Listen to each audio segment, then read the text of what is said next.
Als Testautomatisierer sind wir gewohnt mit Nichtdeterminismus, aber wir schließen die aus als Race Conditions, als Flakiness. Aber hier ist das eigentlich Teil des Systems und das ist Teil des Designs und das ist kein Bug, sondern ein Feature. Meine Erwartungen von einem deterministischen oder einem konventionellen Software sind komplett anders als ein Chatbot, was dann gefühlt ein Leben für sich selber hat. Aus meiner Erfahrung kann ich schon mal sagen, die meisten Probleme liegen im Retrieval. Wenn du ein LLM richtigen Daten futterst, kommt auch eigentlich vernünftige Sachen raus. Deshalb werde ich niemals sagen, dass unsere Erfahrungen und Skills sind alle jetzt umsonst. Trotzdem kann man viele Sachen wiederverwenden, die wir insbesondere als Quality Professionals dann geübt haben, jahrelang, dekadenlang. Hallo und herzlich willkommen zu einer neuen Folge vom Podcast Software Testing. Ich bin Richie und habe euch eine Folge vom German Testing Day 2026 mitgebracht. Bei mir zu Gast war Anupam Krishnamurthy und mit ihm habe ich über das automatisierte Testen von KI-Systemen gesprochen, warum wir bei LLMs unser Verständnis von Determinismus über Bord werfen müssen, wie ein LLM als Richter über ein anderes urteilt und wo bei RAG-Systemen die meisten Fehler stecken. Das alles erfahrt ihr in dieser Folge und jetzt viel Spaß dabei.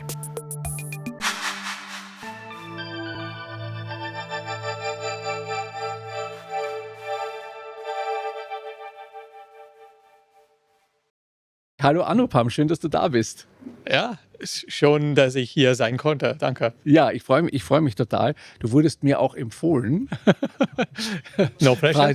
Ja, genau, pressure. Also die Erwartung ist jetzt auch hoch, aber du hast auch echt, muss ich sagen, ein mega cooles Thema, weil ich finde, wir hören ja ganz viel über KI und wie man das testet und so. Das ist immer sehr abstrakt, das Ganze, und bleibt dann so vage. Aber ich habe dein Abstract quasi gelesen und dann habe ich schon mehr rausgelesen, als ich eigentlich bei manchen anderen Vorträgen mitgenommen habe, weil du dich beschäftigst mit dem Thema Automatisierung von LLM-Tests. Und da denke ich mir gleich, ja, wie soll denn das funktionieren? So, ja. Und jetzt sind wir da. Richtig. Genau. Und ja, lass uns da einfach mal reinsteigen. Also bring uns da mal ins Thema. Wie können wir uns denn da diesem Test so nähern? Genau, vielleicht kann ich dir sagen, wie ich zu dem Thema gekommen bin.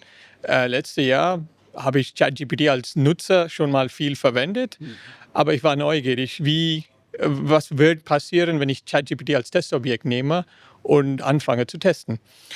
Erstmal habe ich explorativ getestet, aber dort habe ich schon Schwierigkeiten gesehen, weil meine Erwartungen von einem deterministischen oder einem konventionellen Software sind komplett anders als ein Chatbot, was dann gefühlt ein Leben für sich selber hat, und deshalb sind die Anforderungen auch, da muss man eine gewisse Flexibilität zeigen. Und dann habe ich mir die Frage gestellt, ich komme dann aus einem klassischen Testautomatisierungshintergrund, wenn ich jetzt das automatisiert testen möchte, wie fange ich an? Weil letztendlich bei Testautomatisierung, wir nutzen ein Fundament von Determinismus, von Konsistenz. Und in der Stelle sind beide nicht enthalten, und die sind nicht Bugs. Als Testautomatisierer sind wir gewohnt mit Nichtdeterminismus, aber wir schließen die aus als Race Conditions, als Flakiness. Aber hier ist das eigentlich Teil des Systems und das ist Teil des Designs und das ist kein Bug, sondern ein Feature. Und so bin ich dann zu dem Thema gekommen. Ja, ist ja auch total spannend, wie man eigentlich so Nicht-Determinismus auch testet und gerade auch automatisiert testet. Ne? Und ich meine, immer mehr Unternehmen bauen jetzt KI ein in ihren Systemen. Wir sind natürlich vor der Fragestellung, wie kann man denn das machen dann? Ne? Richtig. Ja. Und im Bereich von KI nutzen, um zu testen, sehe ich sehr, sehr viel Beiträge, Meinungen und auch Tools und Lösungen. Aber wo ich weniger im Vergleich sehe, ist, wie man jetzt KI als Testobjekt betrachten soll.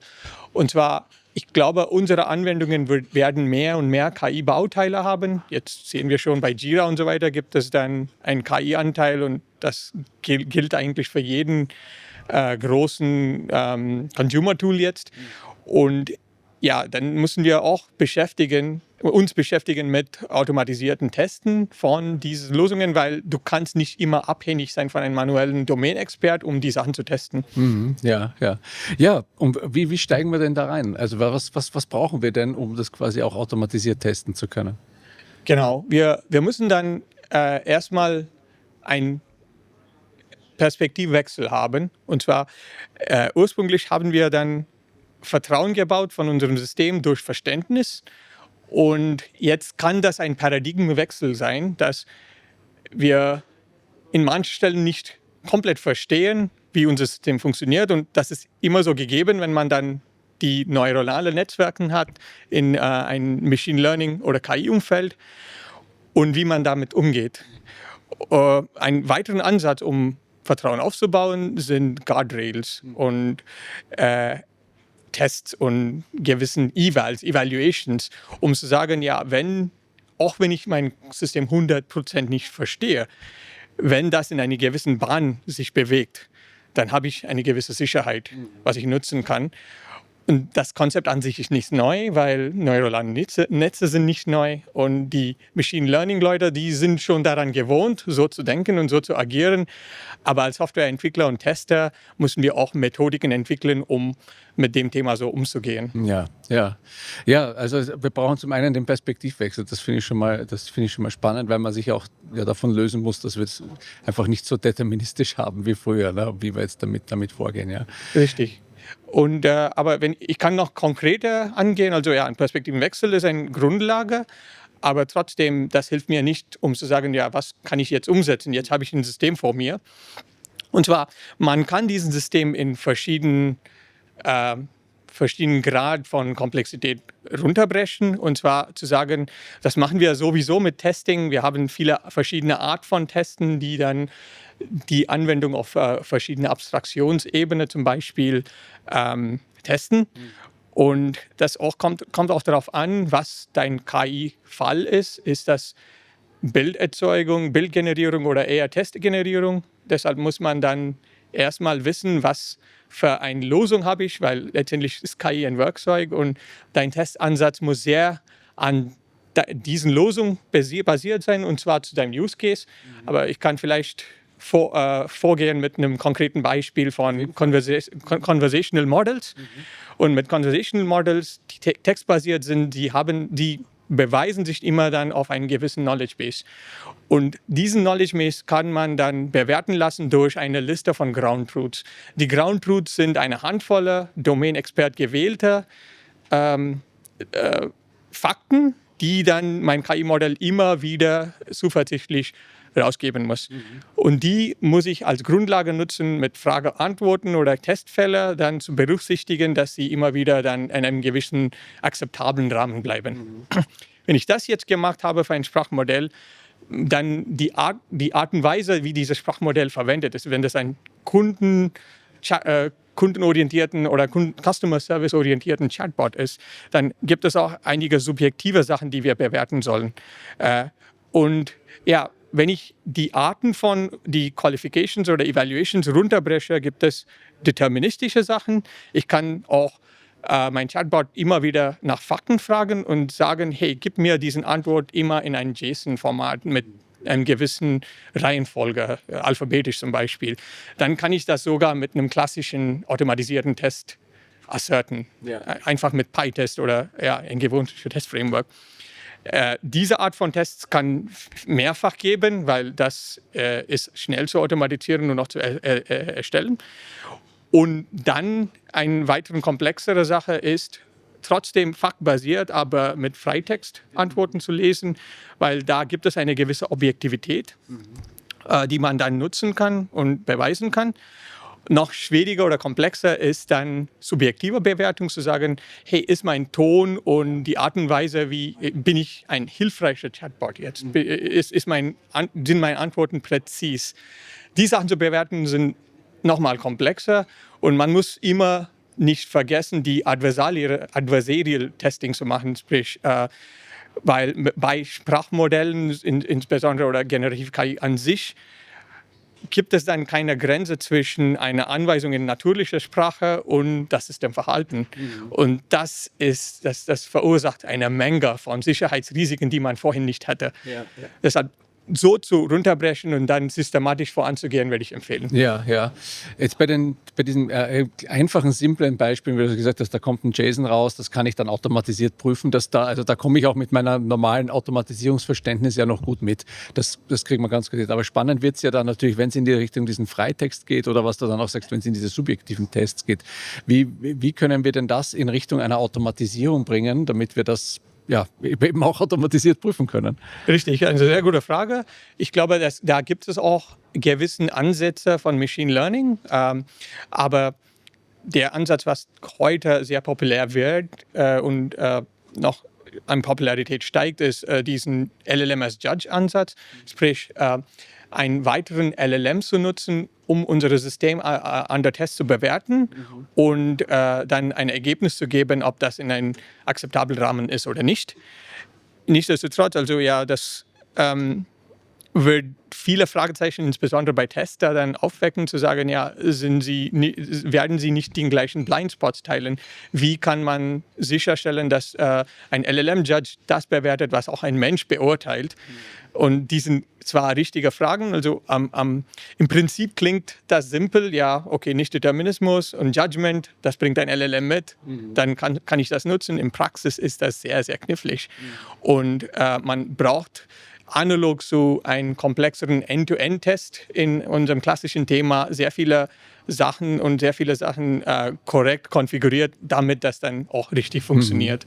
Aber im Prinzip mache ich dann einfach, dass ich meine OpenAI-API irgendwo angebunden und den Output lasse ich dann gegen die Gemini-API prüfen oder so, also umgekehrt. Ne? Richtig, genau. Diese Konstellation von LLM-Judges kann man auch unterschiedlichen LLM nutzen, weil dann haben sie weniger Blindspots zusammen. Das ist ein sehr guter Ansatz. Man konnte auch bei einem LLM-Judge höhere Modelle nutzen als bei einem System under Test, weil das skaliert besser, weil du hast auch weniger Kosten im Betrieb, wenn du tausende Users hast. Es gibt solche Ansätze, aber noch wichtiger ist dieser Domain-Expert-Alignment, und zwar das mit systematischen Rubriken. Eine Rubrik ist nicht anders als eine strukturierte Art von Bewertung, zu sagen, diese Kriterien musst du so und so bewerten, genau mit diesen Bedingungen, und zwar mit Beispielen. Und Beispielen helfen immer. Das haben wir sowieso gesehen, auch bei ChatGPT, wenn du ihnen Beispielen gibst, sind die Sprachmodelle und LLMs dann besser geeignet, dann auch eine vernünftige Antwort zu liefern. Ja. Du hast in deinem Abstract habe ich auch noch diesen RAG-Begriff gelesen. Wie kommt denn der da in das Spiel, dass ich den nutze, um quasi Tests zu automatisieren? Ja, okay. In meinem Vortrag später werde ich ein RAG-System als System under Test nutzen. Und warum das eine gewisse Relevanz für uns hat, ist, wenn ich ein Sprachmodell direkt teste von einem Anbieter, dann kann ich auch Qualitätssicherung so einigermaßen, die Verantwortung für Qualitätssicherung dann auslagern an den Anbieter. Und das kann ich auch zu einigermaßen erwarten.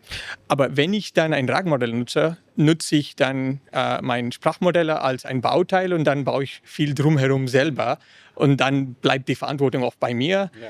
Und deshalb auch, das steigert dann automatisch meine Verantwortung, um dieses System sauber zu testen. Und deshalb habe ich bewusst dann RAG-Modelle verwendet, das ist ein Grund als Beispiel. Und ein weiterer Grund ist, RAG ist sehr, sehr verbreitet als ein Low-Hanging Fruit bei diesem Bereich, weil man kann dann Datenbasis von diesen LLMs, ohne die wieder zu trainieren, mit einem RAG erweitern.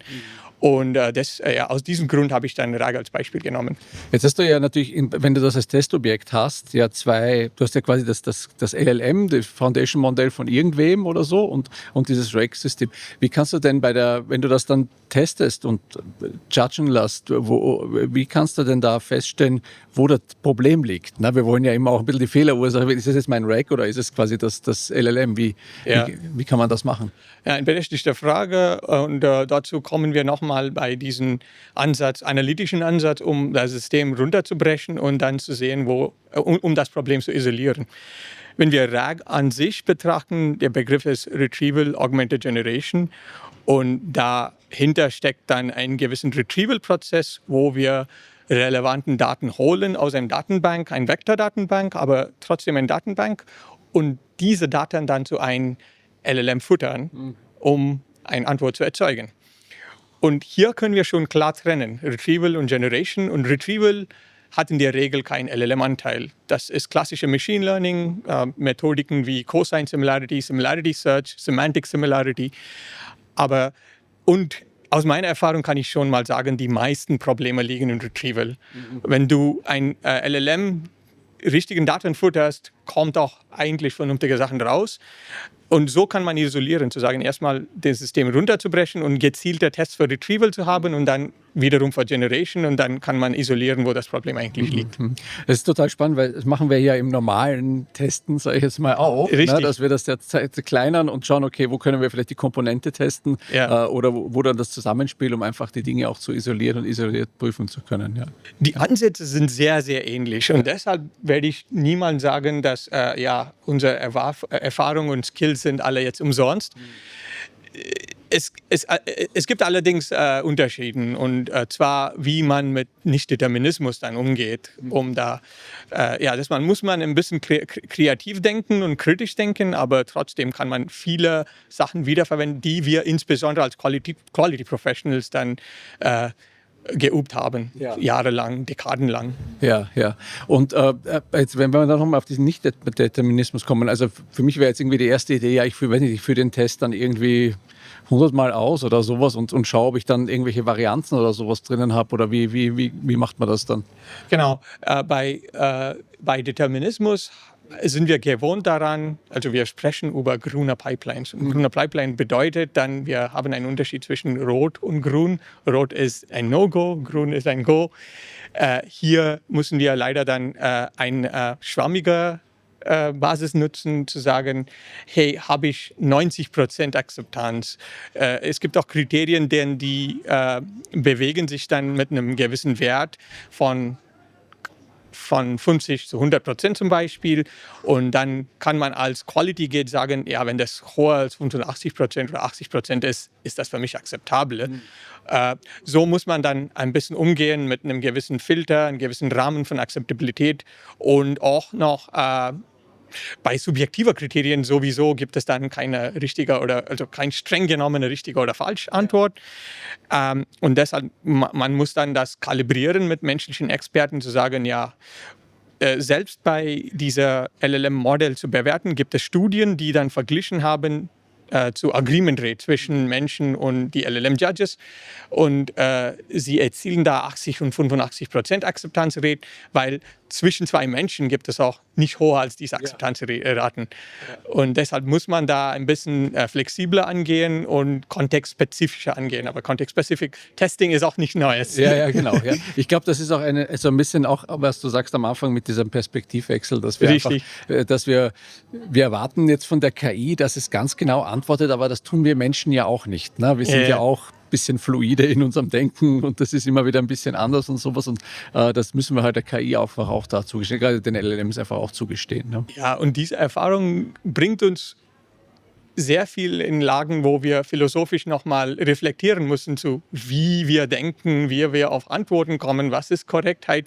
Die Sachen sind selbstverständlich und wir lernen die intuitiv und deshalb stellen wir sie nicht in Fragen. Das ist, was ich richtig spannend finde, dass man grundsätzliche Sachen in Frage stellen muss und kritisch nachdenken muss, um vernünftige Ansätze hier zu entwickeln. Ja, genau, ist schon noch mal ein bisschen herausfordernd. Und ich hoffe ja immer, also ich habe in den letzten Monaten so viel auch mit Chatbots, mit so Support-Chats als Anwender zu tun gehabt und ich glaube, keiner konnte mir helfen. Das war immer ein sich im Kreis drehen mit den Sachen, dass es nicht funktioniert. Also da fehlt noch einiges an Tests auch bei den Unternehmen, die diese Bots einsetzen. Ja. Und zwar vor allem, die sind gerade in Move Fast Break Things Modus. Ja, vor allem auch, ich glaube, Claude Code schreibt das auf der Fahne, zu sagen, ja, wir testen weniger, aber wir entwickeln sehr weiter. Das bedeutet auch allerdings dann, wir sind diejenigen, die auch selber Benchmarks setzen müssen. Und zwar bei diesen modellbasierten Benchmarks gibt es auch Probleme, weil die geben dann uns ein falsches Verständnis von Sicherheit, eine künstliche Sicherheit an der Stelle, weil sie sagen uns, dass unsere Modelle sind genauso gut wie ein PhD, aber wie sie die Modelle trainieren, sind basiert auf diesen Standards. Ja. Das ist wie ein Schüler, diese Examination Paper, also die Liste von Fragen zu geben und sagen, ja, jetzt musst du diese Fragen auswendig lernen und dann mache ich eine Prüfung daraus. Ja. Und das wird auf die Füße fallen, wenn wir dann in produktiven Betrieben in unserem Kontext dann das ansetzen. Es ist auch unmöglich, um fair zu sein zu den LLM-Anbietern, unseren Kontext dann immer zu betrachten, weil das ist dann sehr spezifisch zu unserem Anwendungsfall. Ja. Sehr spannender Einblick. Anupam, vielen lieben Dank. Ich finde das total spannend, dass man da mal ein bisschen tiefer reingeht in das Thema KI-Testen. Ich glaube, da steckt noch einiges drin, gerade was das Umdenken auch bei uns stattfindet. Und das finde ich toll, dass du das hier auch präsentierst am German Testing Day und jetzt hier auch im Podcast mal so ein bisschen ausgeteilt hast, sozusagen. Sehr gerne. Danke dir sehr, dass du hier warst. Ja, ich habe ein kleiner Bitte, weil ich glaube, solche Ansätze sind relativ neu und ein Grund, warum ich einen Vortrag hier halte, ist eigentlich mehr zu erfahren und lernen von diesen Erfahrungen, dass auch Menschen in deren Alltag gebracht haben mit dem Thema. Und deshalb werde ich immer wieder Leute ermutigen, dann offen zu teilen, was sie in diesem Bereich gelernt haben, damit wir alle davon profitieren können. Ja, das ist doch ein super Aufruf. Das finde ich ganz toll. Wir werden deine Kontaktdaten auch in die Shownotes packen. Beziehungsweise die Folge wird ja auch auf LinkedIn und so geteilt. Da kann man sich verknüpfen und kann dann auch seine Erfahrungen damit mitteilen. Und vielleicht entwickelt sich ja da auch ein Think Tank noch daraus, wo ihr diese Sachen mehr durchspinnt und Konzepte entwickelt dazu. Ja. Sehr schön. Ich danke dir schön, dass du hier warst. Ich wünsche dir noch viel Spaß bei der Konferenz und vor allem viel Erfolg bei deinem Vortrag später. Vielen lieben Dank. Danke.